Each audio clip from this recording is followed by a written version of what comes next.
645 on B104.7.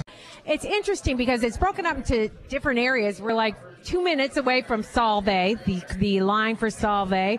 We're on the Camillus line. We're in a Syracuse zip code. Yeah, we're honoring Fairmont, Solvay, Camillus, the whole group. But right now, the two people I want to introduce to you, we're by the Brook Diner, by the way, 3249 Milton Avenue.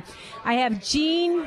Yeah, I got to get the names right. Jeanne Potanas and Daniel Taylor. They're both from the Western Area Volunteer Emergency Services.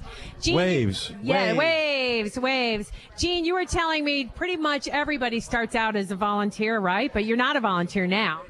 I'm not a volunteer now. I did start as a volunteer, became an EMT, and eventually moved up to paramedic, and now I am paid as a paramedic. But I also do double duty in the office. So is this something that you just grew up dreaming about doing? Not at all. This is something I got into actually because my former career was a 911 dispatcher.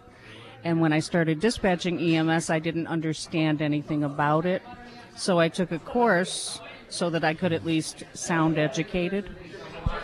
All right, let's talk to Dan for a minute. Daniel Taylor, also with the Western Area Volunteer Emergency Services. Now, explain what you were just saying about the difference between Syracuse. Everybody's paid. You're paid too, right? So throughout Onondaga County, there's a lot of services that started 100% volunteer and now are primarily a combination of paid and volunteer. The educational demands for an ALS provider, a medic, or a paramedic are so rigorous these days that it's very difficult for a volunteer, someone who doesn't get paid for their time, to be able to keep those standards up. So you'll see that most of the services throughout the county are a combination of paid and volunteer providers. Dan, there's a lot of talk about consolidation of services today. We're also looking at fire departments consolidating. How is it coordinating all the efforts and the things that you do in terms of emergency services with the county, the towns, and the villages? Tell me a little bit about that. We're the primary ambulance service for the town of Camillus. We are dispatched through the 911 center. So in terms of emergency response, the 911 center for the county handles where we actually go. And we're very lucky that we do handle this one relatively small area. We know the residents. We have certain people with chronic ailments that we see on a more regular basis. We provide a lot of services directly to the community, community education, outreach programs, CPR training, a lot of these things that a bigger service that covers a broader area might not be able to, simply because it's such a big, diverse area. So we're really lucky to be able to work so closely with the community. Do either of you know what the biggest emergency is? What would be a big emergency, most common emergency, I got to say, out in this area? Either one of you want to answer that? Jeanne or Dan? Dan? I'd say it's certainly a medical issue. I'd say probably something related to the heart or the lungs. Chronic breathing problems and chronic cardiac issues seem to be our primary calls for service. I'm going to ask you a kind of a tough question. We're all, our hearts go out to the folks in Japan.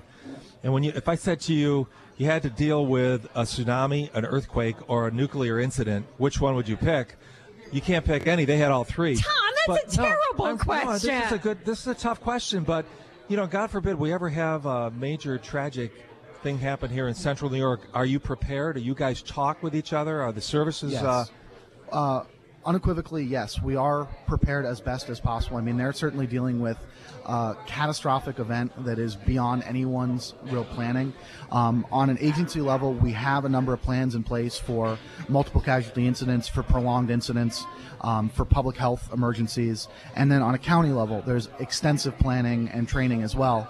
And then that training continues up to the federal level, where there are training standards. So I could go work with EMT or paramedic from California, and we're on the same level in terms of training to a certain degree, our training and our organizational level, so that we understand what our titles mean, how we can do different things, whether it's triaging patients, whether it's getting medical resources to the scene. That is all organized on a federal level, and that training has run down through all of the states. So it is certainly possible.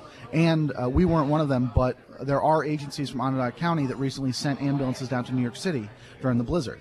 And they were able to work fluidly with the New York City emergency responders because of all that training. Well, terrific. I feel better now. Yeah.